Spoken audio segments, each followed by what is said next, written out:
Last month, Scarlett Blake was sentenced to life in prison for murder, but Thames Valley Police recorded the trans murderer as female despite being sent to a male prison.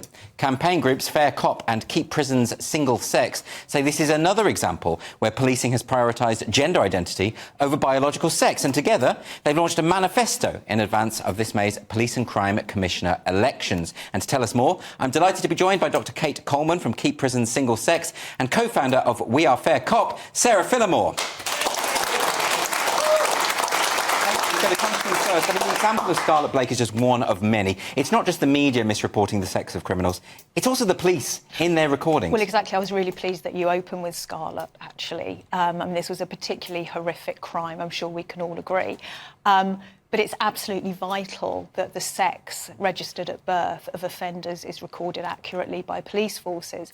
And the case of Scarlett Blake is by no means an anomaly. Yes. We conduct a yearly exercise where we ascertain how police forces nationally are recording the sex registered at birth of suspects in their crime and incident reports. And our 2023 report, which came out towards the end of last year, found that no police force nationally is recording sex registered at birth as standard in all cases. They're recording self-declared gender identity. In some cases, they're even trying to capture suspects' non-binary identities by recording the sex as indeterminate, other or unknown. And that's not all police forces, is it? They seem to be having different rules depending on where you go. There are different rules. There's inconsistency, but what is consistent is that there is no police force which is recording sex registered at birth of suspects as standard in all cases. So what Sarah and I decided to do as Keep Prisons Single Sex and Fair Cop was in advance of the elections to launch this manifesto for police and crime commissioners. Because, as you said, it's prioritising gender identity over biological sex, over sex registered at birth.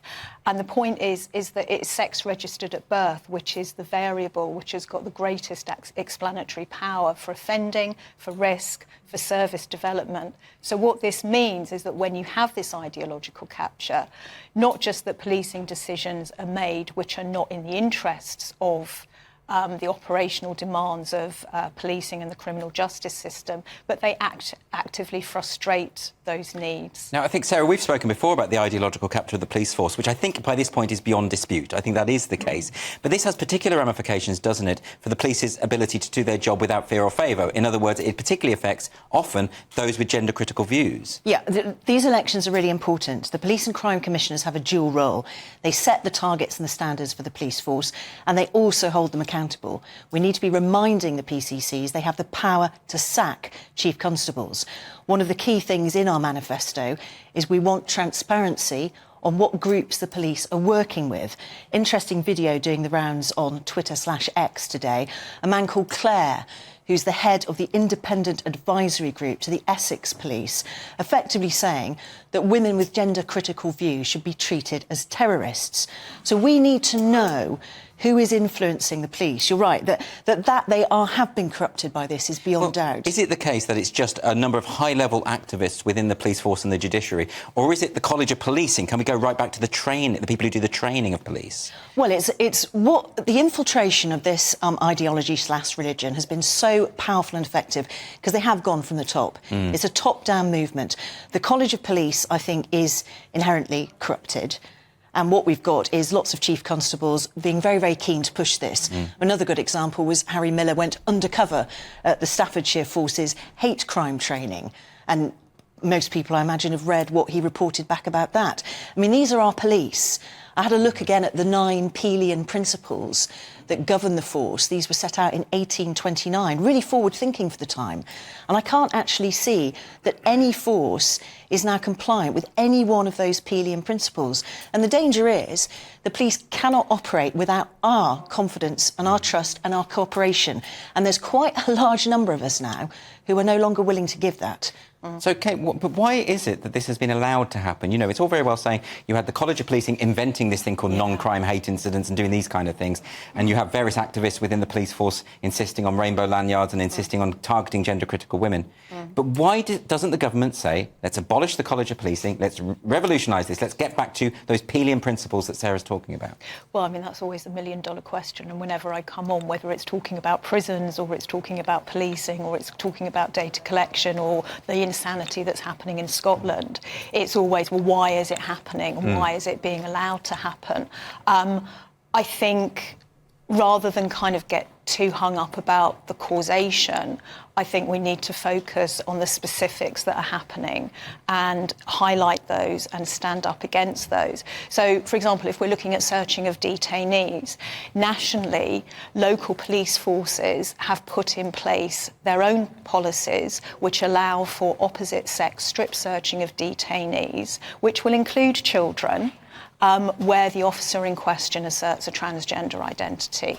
But that has been challenged quite robustly, even from within Parliament, hasn't it? That has been challenged in terms of the National Police Chiefs Council guidance, but from the time that that guidance was put in place by the National Police Chiefs Council in December 2021 to that challenge in Parliament, the damage has already been done because it's already been rolled out to local police forces.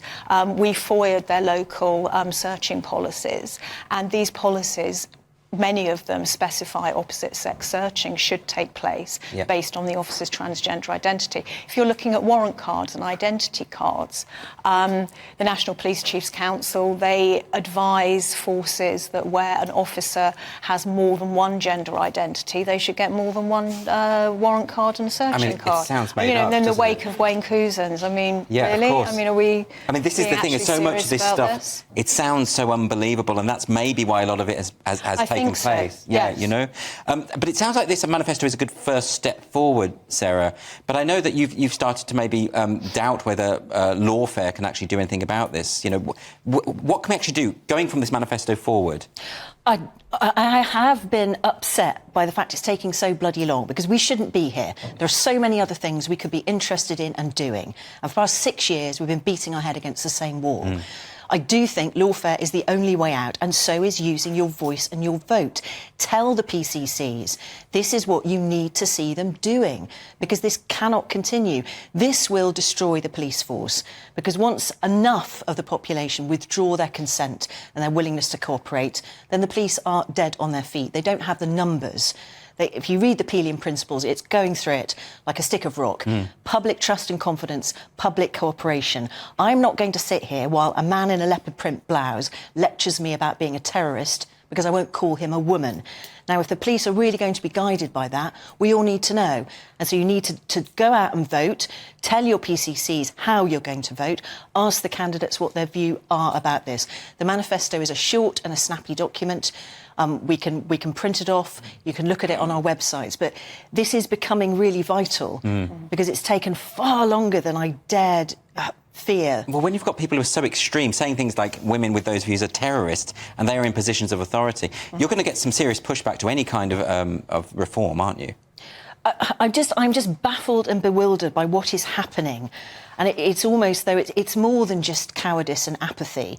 There's something really serious going on. But so while we still have a voice and we still have a vote, before I'm arrested and locked up for saying a man is a man, let's do something. Use your vote, May the 2nd. Yeah. Let's make it very clear to the PCCs what we expect to see in terms of accountability and transparency from the police. And finally, Kate, I mean, a lot of people do think that, well, that kind of scenario that Sarah's describing, being arrested for accurately sexing an individual, seems so outlandish it could never happen. But, of course, Scotland are introducing their hate crime bill, and people have already called for J.K. Rowling to be arrested for accurately sexing an individual. Well, exactly. And we know of women who have been hauled in by the police for the crimes of transphobia, for accurately sexing individuals. Yes. So it's not a absolutely fantasy, not a it's fantasy. happening. It's a reality. It's happening.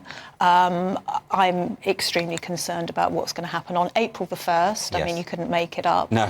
When the hate crime bill comes into force in Scotland, Yes. I think things are going to get extremely unpleasant. So I know Sarah mentioned the website. Where can people find out about the manifesto? So they're on both of our websites. Yes. Mine is kpssinfo.org, and you can also ask for hard copies, and we will Great. post those out to you free of charge. Fantastic. And Fair Cop can be found online. Yep, as well. just Google Fair Cop. I think it's faircop.org. So Yep. we've got a link to the manifesto. As I say, it's clear, it's punchy, it's Yep. short. So please do directly interrogate these candidates about what they're going to do, about the principles we set out within it, because these are frightening times and women are being targeted. I mean, Jenny Swain, I think the last time I was on here, I remember it was breaking news. She'd been arrested for stickering. She's now bringing action against the police, and having watched the body-worn camera footage of her arrest, it's appalling, it's frightening. This could be any one of us, and we have to stop it. Well, Sarah Phillimore and Kate Coleman, thank you both ever so much for coming.